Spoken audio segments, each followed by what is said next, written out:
Clap, Kwab. Clap. Why would I clap? Clap. I'm not driving. Everybody clap, even if you're driving. No, don't clap. Take your hands off the steering Don't wheel. clap. No clap. Clap 2-3 seconds. Doesn't matter if you're driving. Don't care Why if are you're we driving. clapping? What happened? You can do it. What happened? Why is there a clap? We're clapping because the Knicks beat the Pistons 118-116 in Game 3. Let's go to the Barely. box score, Kwab. Let's go to the box score. Karl-Anthony Towns was actually past the basketball today and had 31 points. Go figure. Jalen Brunson with 30 and 9. OG Anunoby 22 points for the Pistons. Cade Cunningham 24 points, 11 assists. Tim Hardaway Jr. went off from 3-point range. He finished with 24. And Dennis Schroeder 18 points, 5 rebounds. But it was not enough because the New York Knicks went into Detroit and they took Game 3 from the Detroit Pistons. Barely did it, but they did it. But it But they still did it. counts. Still counts. Initial thoughts, Kwab, as a Knicks fan and trying to be objective as possible. I think the Knicks looked so much better today, especially on the offensive end. There was a effort to move the basketball. There was an effort to swing the basketball. Jalen Brunson made an effort to run offense. Tom Thibodeau made an effort to get Karl-Anthony Towns the ball early and often. Karl-Anthony Towns made an effort to shoot the basketball when he was open. I thought Mikal Bridges had a really good game offensively, looking for a shot and being aggressive. OG Anunoby was decent offensively. He finished with 22 points, but he had some moments there where I was just kind of confused on what the hell he was doing. And Josh Hart was Josh Hart. The Knicks don't really go deep, though. Deuce, I thought, was bad again. He had a huge three. Don't get me wrong. He had a huge three in the game, but for the most part was bad. Campaign, I thought, was solid. And Landry Shamet really didn't do much offensively with Mitchell Robinson coming in and providing a nice spark here and there. But for the most part, from what I saw from the Knicks, was a lot of ball movement. They felt like a team. It didn't feel like a group of individuals placed on the court today. For the most part, for the most of the game, they looked like the better team and they felt like the better team. And I give the Pistons credit because I do think the Pistons played well. I thought Cade had a good game. I found it strange how OG Anunoby was giving him so much space. Like they didn't really pressure Cade today. It was kind of like, I will drop off of you a little bit. If you take the long shot, you take it. Which I thought was kind of a weird way to guard him. But that's what they did. Tim Hardaway Jr. went off from 3. The Knicks are still having problems guarding the 3-point line. But the Pistons' plan and just scuffling it up and making it more physical, I think it's something that's really bothering the Knicks. And I think for the rest of the series, you're going to see that. You're just going to see them randomly pushing the Knicks or randomly getting in their face or randomly just doing things to aggravate them. And I don't know if this Knicks team has the mental capacity to ignore it all the time. But I think for the most part, what you got today is what you're going to get for the rest of the series. I'm just really happy, satisfied as a Knicks fan, that they actually play like a team that I could be proud of today. It's been a long time as a Knicks fan, if I'm being completely honest with you. I haven't been shy about how I felt about this year's team. I think they're fugazi. I don't think they're contenders. And a lot of it has to do with the fact that I don't think they play as a cohesive unit on either side of the basketball. But today, for the first time, I want to say the first time, for one of the few times this year, I'm very satisfied with how they looked, even though they almost blew it. Very satisfied with this victory if you're a Knicks fan. On the road, hostile environment against a Pistons team that's just giving you fits. Yeah, it was a good win by the Knicks. I think that they came out to start out the game with the right mentality. Kind of tried to take away the home court advantage from the team. Came out aggressive. I'll say this: the word I'll use to describe the Knicks was decisive. Yes. Players were decisive. Yes. Karl-Anthony Towns was decisive in the way he played. Mikal Bridges was decisive in the way he attacked. OG has been aggressive all year. He looked great. And Jalen Brunson was also decisive. He wasn't, as people say, foul. Well, give me that look before I. Yeah. What did you say? He wasn't what? Was he? He wasn't looking for the foul instead of Right. score. He was looking to score in most areas, which very is ethical. Ethical. I don't subscribe to that. Okay. Ethical basketball, but it was that's the word I'll use to describe the Knicks. They look decisive in the way they attack they attack the Pistons offensively. My whole thing has been especially with Karl-Anthony Towns. People were talking about he didn't touch the ball enough, which he didn't last game. But this game was like anytime he touched the ball, especially if he had like Tobias or whoever facing him, he was on go. And I think that's a lot of times he needs to do that, especially because he's going to be facing double teams. Like the Pistons are not guarding Josh Hart. They're basically showing the extra man every time off Josh Hart. And if Josh Hart is not cutting back door or getting easy layups, and he's obviously not looking for his shot, he's not being confident in his 3-pointer. Whoever has the ball, you have to be decisive. And today, Karl-Anthony Towns was decisive. Mikal played a really good all-around game, so it worked out in your favor. On the Pistons side, I'll say they've missed a lot of open shots, and by they, I'll probably say Malik Beasley has missed a lot of open threes that he was hitting throughout the course Game of the one, season. he was hot in game one. He was hot in game one, but like after game one, he's kind of just, I guess, been just he has missed a lot of open shots to me. It felt like the game was like a little bit. The Knicks kind of had a stronghold for the game for most of the game, and it ended up being a little bit of it was getting close to being a Pistons comeback and a back and forth. But late in the fourth, I think the key play in the game was when Cade had the ball, he was attacking. I think it was off a spin move or a move, and he kind of dropped OG. Yes. And then he went in for the layup, and then he like lost the ball. And then Yeah. Jalen got the ball and went right down the court and didn't hesitate and laid it up. It was like he didn't look for a foul. He didn't look for he just went. And to me, that's a formula that he needs to like focus on, because I think that he spends way too much time a lot of times during the course of a game looking to get fouled instead of just going for the bucket. We talked about this. We've talked about this before previously a bunch of times off air when I was like, I think the Pistons. I've said before, I think the Pistons could have a chance in this series, and you've been like, shut the hell up. I don't believe you. Right? I'm not. That's basically been the conversation. But to me, the Pistons have been very impressive. This being like a relatively young team, and this being a playoff series where they're not favored to win. Cade has looked like if sometimes the best player on the court, even with the way OG has been guarding him. Jalen Duren has been playing fantastic. Jalen's been good. I mean, who else? I was gonna say Tim Hardaway had a good shooting game. They got a good contribution from like B-ball Paul Reed, just having a backup bit big that can come in and get some rebounds and then, like you said, aggravate your team. And to end this, I say my one point about this series has been the reffing has been terrible. Yeah, it's been a horribly officiated series. And I think for both sides. Yeah. And you can have your feelings on it, especially from your perspective as a Knicks fan.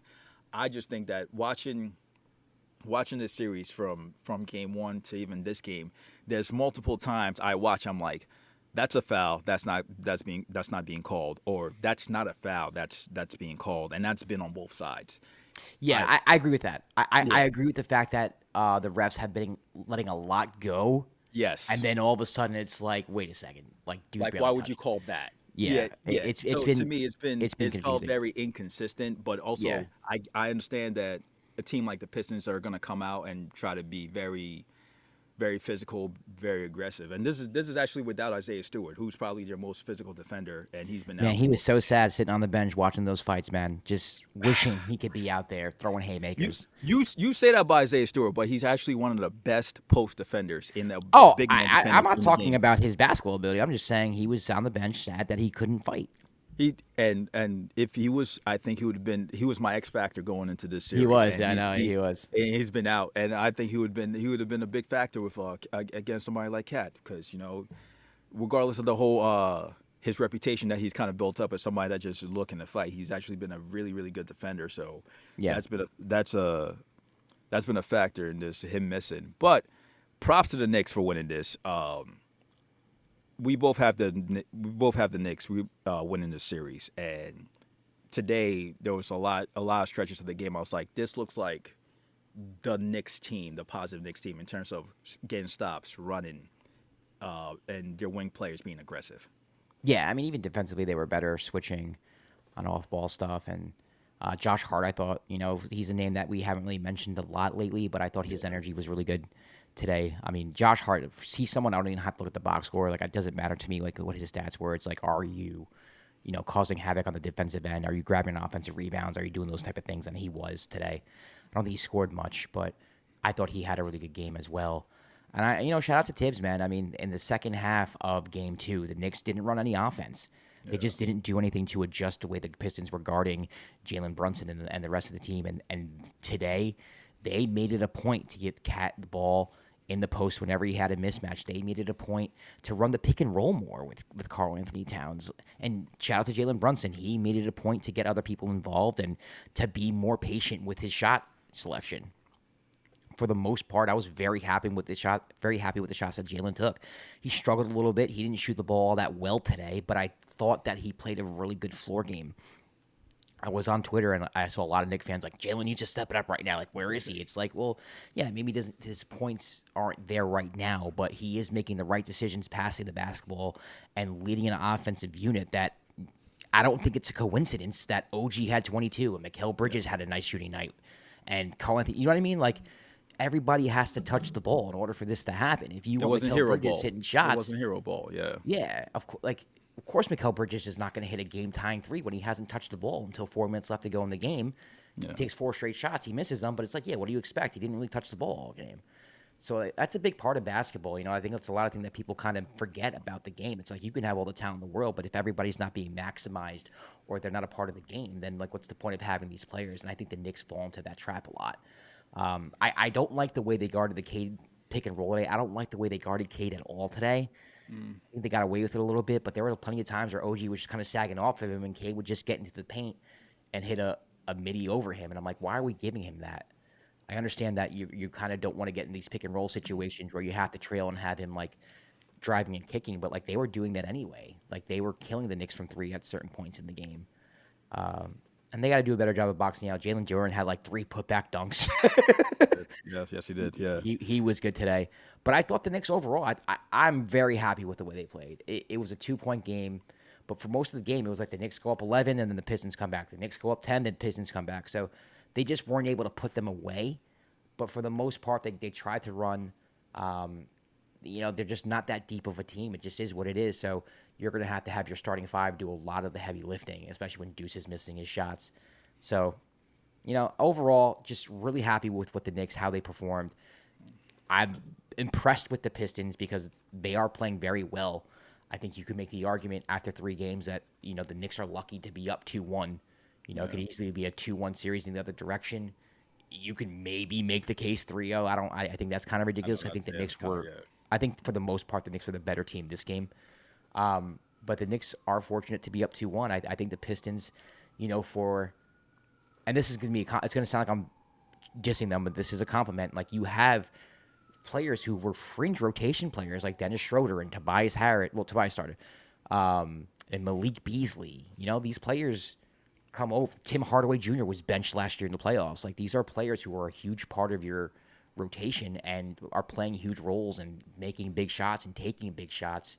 On the other side, you have Karl-Anthony Towns' big contract. Mikal Bridges, you traded 5 draft picks. You know what I mean? Like, it's just the talent and the roles are just completely different. But it's the NBA, man. Everybody's in the league for a reason, and this is a perfect example of that. So I like the Pistons. They're making me hate them with how just unnecessarily physical they're Welcome being. to the playoffs, baby. This is what it's going to be.